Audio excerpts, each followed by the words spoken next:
Welcome to Semeion. Yeah, God did that. Episode 2, Bent Rocks. When we look at rock layers in areas like the Grand Canyon, we tend to see multiple layers pancaked on top of one another, like this. The old Earth point of view states that each of these layers were deposited over a vast period of time, similar to this illustration, which covers what they estimate to be about 1.4 billion years.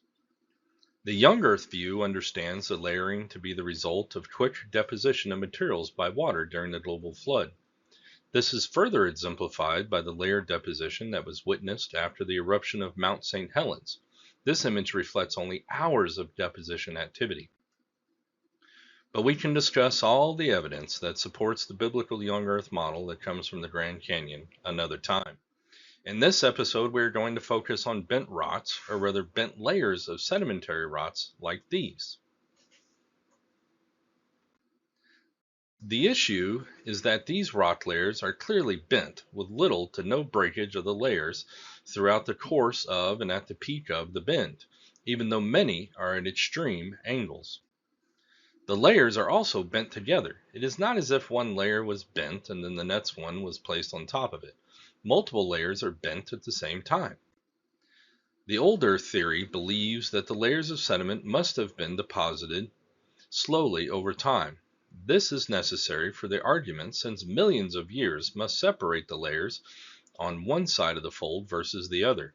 As the layers stack up, the water is squeezed out and the sediments are effectively concreted together to form the hard rock layers. If you have ever tried to bend a rock, then you can understand the problem firsthand. Rocks are hard and break when you try to bend them. Old Earth geologists postulate that this problem is answered by a process of plasticity in the rock layers.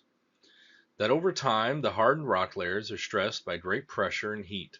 Under these conditions, the layers become pliable and are able to shift in responses to the stresses placed upon them to create the folds that you are seeing. The most obvious problem with this theory is that you are currently looking at these phenomena on a grand scale. The depth of these rock layers is nowhere near enough to the core to experience the heat necessary to achieve plasticity. Temperatures needed for plasticity are found about 65 miles or so below the Earth's surface. Also, there is not sufficient material present above the layers in these locations to generate the pressure necessary to apply the stress required to form the bend in the layers. These bent rocks are also not near tectonic zones that could explain significant stress and changes in depth to where they are located today. The secondary problem is that the heat and stress needed to achieve plasticity of the rock layers vary based on the content of the rock layer itself. As each layer has a different composition, the threshold for plasticity is different, and in such case the layers would achieve plasticity at different times, which would consequently mean that the layers would not move uniformly as we can see that they have. Also, as one layer moved, it would likely relieve some degree of pressure on the other layers, which further hinders those factors necessary to achieve uniform plasticity. Another problem is that the heat and stress needed to achieve plasticity of the rock layers changes the very properties of those rock layers. This is a geological process called metamorphosis. Under this kind of heat and pressure, the crystalline structure of the materials change and turn them into quartzite, marble, and other metamorphic rocks. But these layers of bent rocks are clearly still sandstone and other sedimentary style rocks. Even on the microscopic level, there is no evidence of the application of heat and pressure of this type in the layers.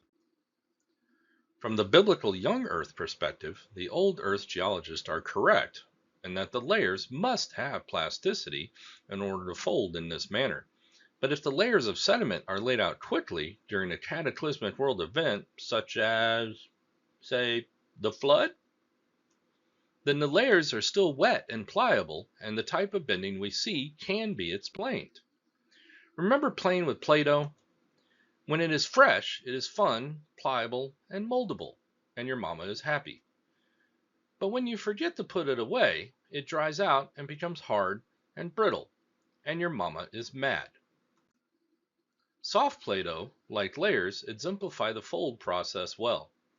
The layers are laid out, the stress is applied, and the fold is made. Then time passes and the layers dry out and harden, and we have the beautiful rock layers we see today. We are truly blessed to see firsthand the work of God, the Father, the Creator, in the world around us. Semeion! Yeah, God did that.